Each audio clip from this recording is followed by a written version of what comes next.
The 9th of September, Rabbi Moore, Parsha Hashavua with Rashi. Hey, Mayor. Okay, how you doing, Lou? I'm doing good, Baruch Hashem. How about you? Me too. Great.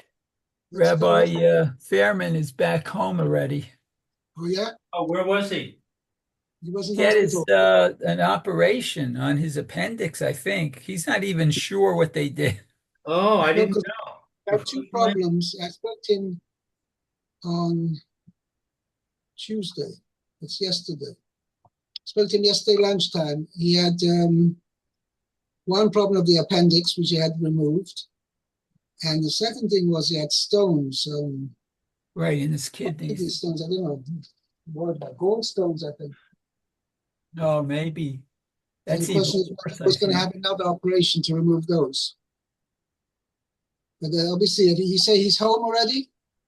He's at home. He gave a shear today. Mm-hmm. Okay, let's go.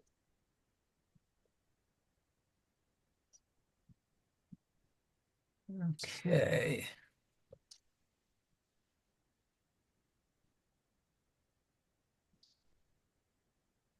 Um,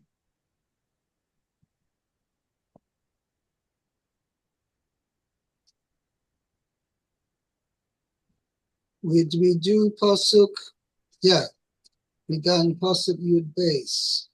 Lou, it's Right. your turn. Pasuk Yud Gimel. Yud Gimel? Yud Gimel. Where's Yud Gimel? Here's Yud Gimel. 26, chapter 26. Livnei Hashem Elokecha Ba'arti HaKodesh Min HaBayis V'gam Bias. Nisativ La Levi Villager Layasom V'La'almana Kechol Mitzvascha Asher Tivisani Lo Avarti Mi Mitzvosecha V'lo Shachachti. So let's see. Then you shall say before Hashem your God, I have eliminated the holy things from the house, and I have also given. Say that better in this context, it means I have removed. Because you don't have to eliminate them. The point is you have to give them to the right people. Oh. Let me see how I translated it. Just 1 second.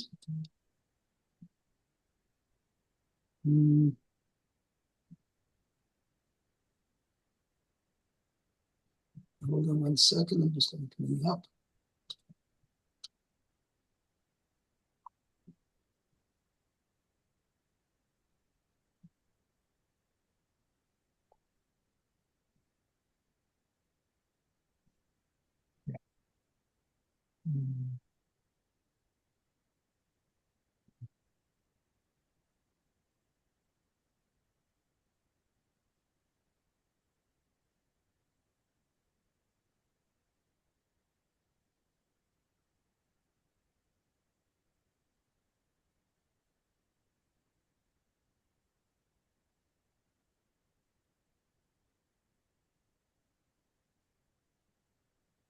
Okay.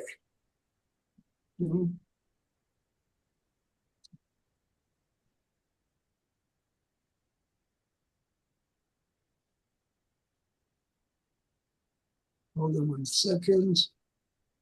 Over there.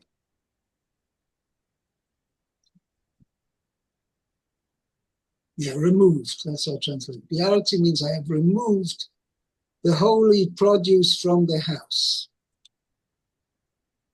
Okay. And I have Yeah. also given it to the Levite, to the convert, to the orphan, and to the widow, according to the entire commandment that you commanded me. I have not transgressed any of your commandments, and I have not forgotten. Okay, so Rashi says, V'marta livnei Hashem Elokecha, his vadei, confess. Yeah. So that's I did not translate as confess because confession sounds like it for a sin, and this is not for a sin. It's on the contrary.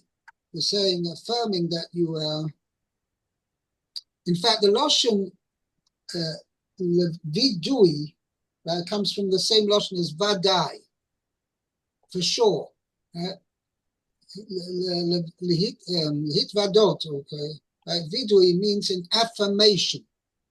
You're saying vadai that this is indeed what happened.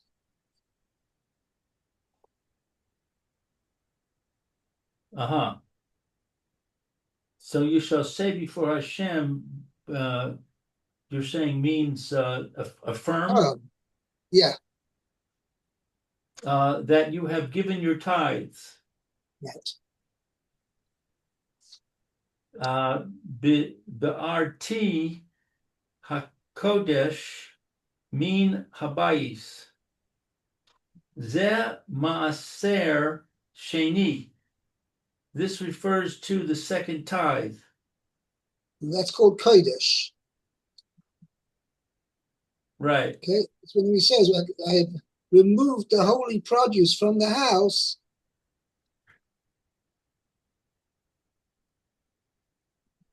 That's what it means. Okay? So let's see. Vineta rivai, and the fruits of a sapling in its fourth year. Yeah, which has also got a similar din to Ma'aser Sheni in the fact that it has to be eaten in Yerushalayim.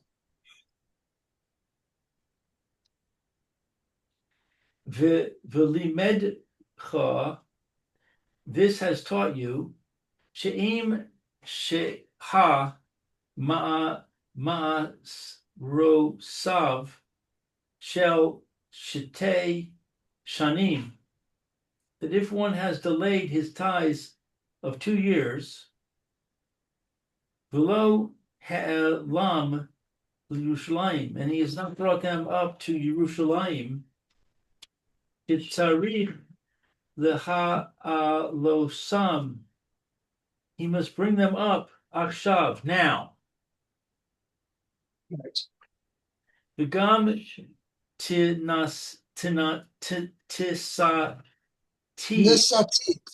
nisativ lalevi. Ze maaser rishon. This refers to the first tithe.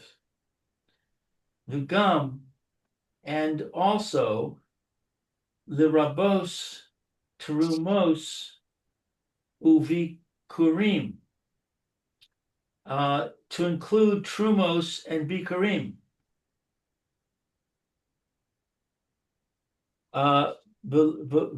V'lager la yasom v'la lemana, to the convert, the orphan, and the widow. Ze maaser ani. This is the tithes of the poor. Tichol mitzvos By the way, I mean, that's why we find these are just common examples of people who are poor. Right.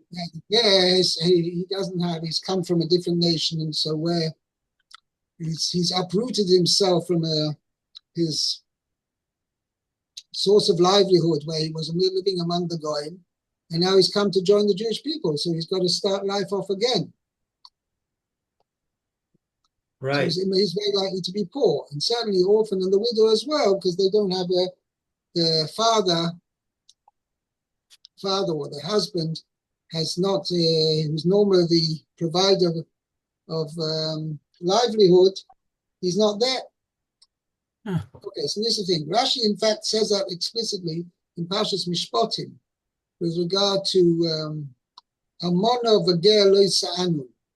You're not allowed to cause anguish to a widow or to a proselyte. It's also mentioned over there. And also, Rashi says explicitly that that's referring to just a common example, that who had in anybody else who is of weak, in a weak position, doesn't have anybody to provide for them and to support them, that's also referred to over there. And who had in over here as well. Okay? Yeah. Kachol mitzvoscha. To the next Rashi. Nisatim kisid run. I gave them in their order. Lo hikdamti truma levi kurim. I did not put truma ahead of first fruits.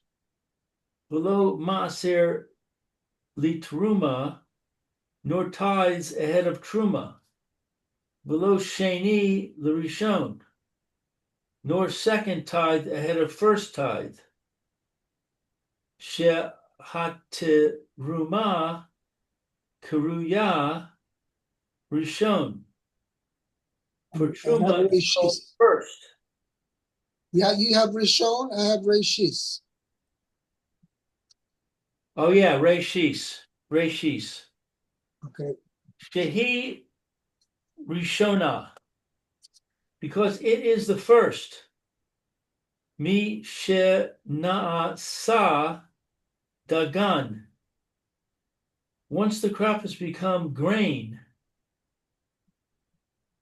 Yeah, that's the first thing you have to separate.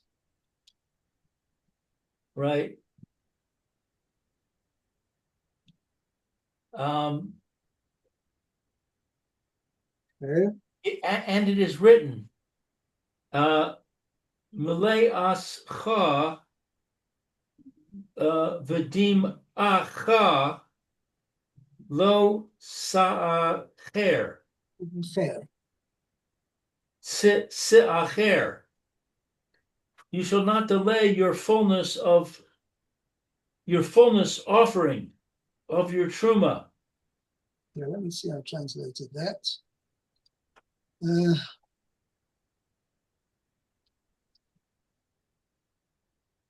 The separation of your ripened produce or your truma. Okay? Your truma. I do not change the order. It says lo sa'acher means you must not defer the separation of your ripened produce or your truma. It means you mustn't defer them in their order. Lo se shaneh es. By the way, that's from this pasuk we learn now that Bikurim, even though we say that Truma is called Rashis, it has to be the first one, but Bikurim comes before Truma. Because that's what we learn from Malay Aschar v'Dimacha. Malay Aschar refers to Bikurim, and then Dimacha refers to Truma. So that's the order. Actually, both of them, both Bikurim and Truma, are both called Rashis, as we see at the beginning of the Parsha over here. Bikurim is called Rashis. Rashis kol priyo Adonoth. And Rashi just brings over here that Truma is also called Rashis. Okay? Haseder, do not change the order. Lo avarti mi mitzvosecha. Lo hifrashti. I did not separate tithes, mean, from one variety of produce. Al she'eno mino, for that which is not of the same variety. Umin hechadash, or from the new crop. Al sheyashan, for the old. Al hayashan. Right. Below min hatalush, and not from that which has been detached from the ground, al hamechubar, for that which is still attached. Velo min hamechubar, and not from that which is attached, al hatalush, for that which has been detached. Velo shachachti milevarechecha, to bless you. Right. I Al didn't forget. al haf rashas ma sarus, my sarus, over the separation of tithes. Yeah. To bless you over the separation of tithes. Okay. Now the Mefarshim asked the question over here. The Gemara in Bracha says there's only two mitzvahs which are Torah obligation. One is mitzvah of Birkas HaTorah,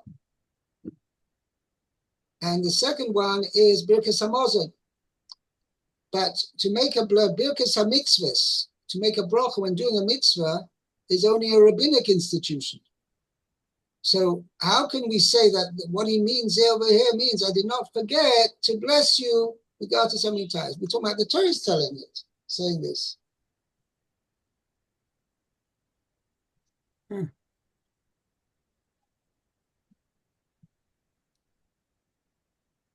Okay?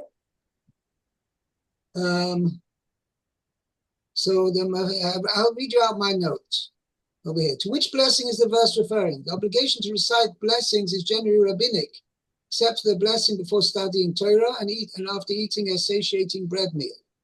Mizrahi therefore explains that Rashi is referring to an informal blessing to God, having provided the crop, enabling him to separate the ties, but not a formal blessing on the performance of the mitzvah, which is only rabbinic. Okay, so referring to an informal blessing, the person himself, of his own volition, wants to bless. He said, I did not forget, Kosh Baruch Hu, to bless you, albeit maybe an informal blessing. But the point is, the person, even before Chazal instituted brachas, to say there was an Indian that each person on his own said a bracha. Okay? The idea of a rabbinic, the idea of saying brachas, let's say, on before we eat food, etc., and before doing mitzvahs, even though it's a rabbinic obligation, the rabbis instituted it, but that's as an obligation.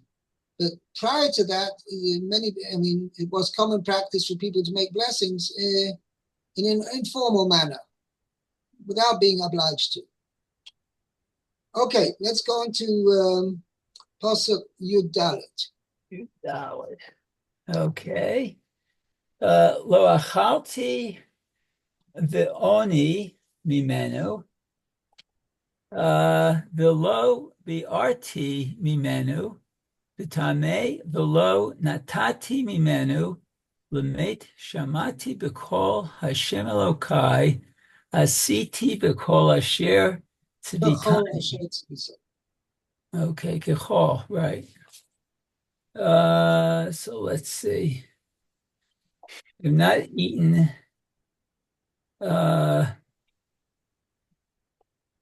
what's oni? Oni means when I was in a state of grief. Oh, I did not eat Is when I was... the stage when after Chas v'Shalom a person has a relative who passes away, between the first day, shall we say, from the initial time, from the time the deceased passes away till after the funeral, till the end of the first day, or to the end of that day of the funeral, is considered Avelis D'Oraisa. And that's what we refer to.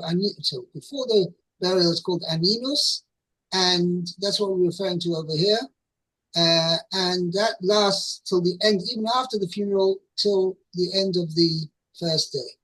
And then, during that time, as we're saying over here, somebody who is a mourner is not allowed to eat Ma'aser Sheni. Oh, okay. Okay, so he's in mourning. And I have not consumed it when I was in Tame. I was just Right? not As impure, state of impure. impurity. Okay, and I've not given it to a dead person. Huh. Means I didn't get it for use for a deceased. Uh-huh. Okay, and I've listened to the voice of Hashem, my God, and I've acted according to everything you have commanded me. Wow. Okay, so 14, Lo achalti v'oni mimenu. I've not eaten because of my mourning. Mikan she'asur le'onein.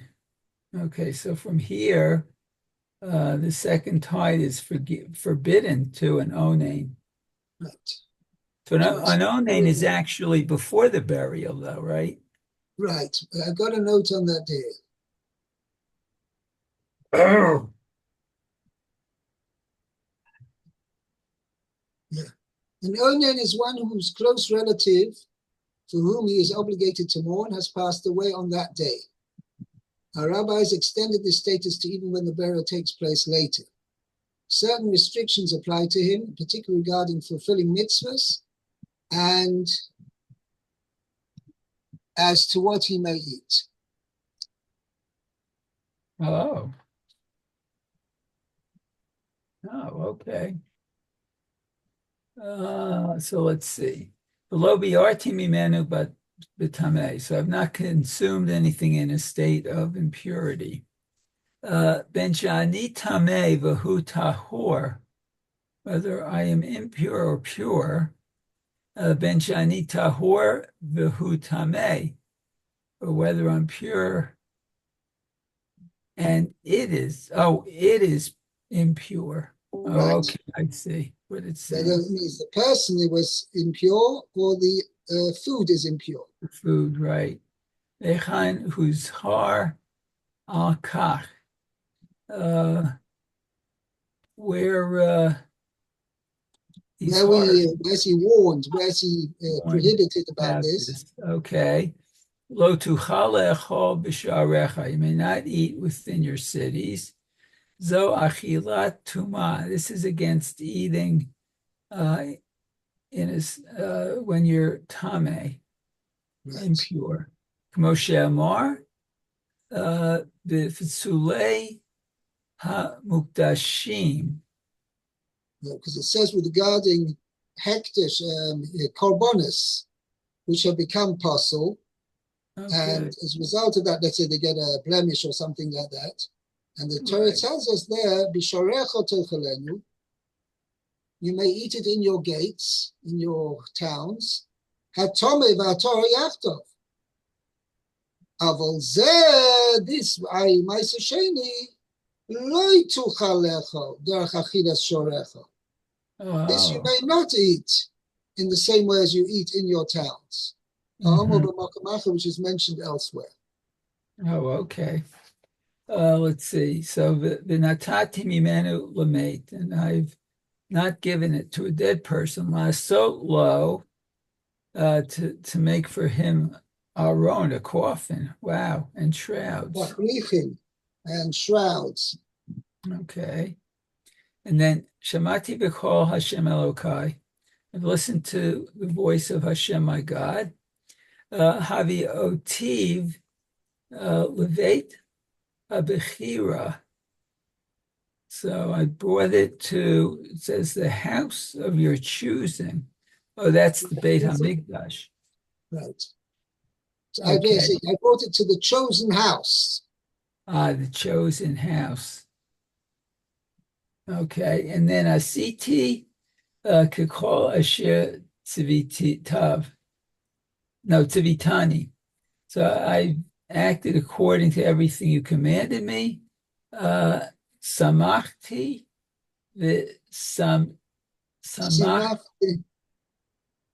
Simachti boy.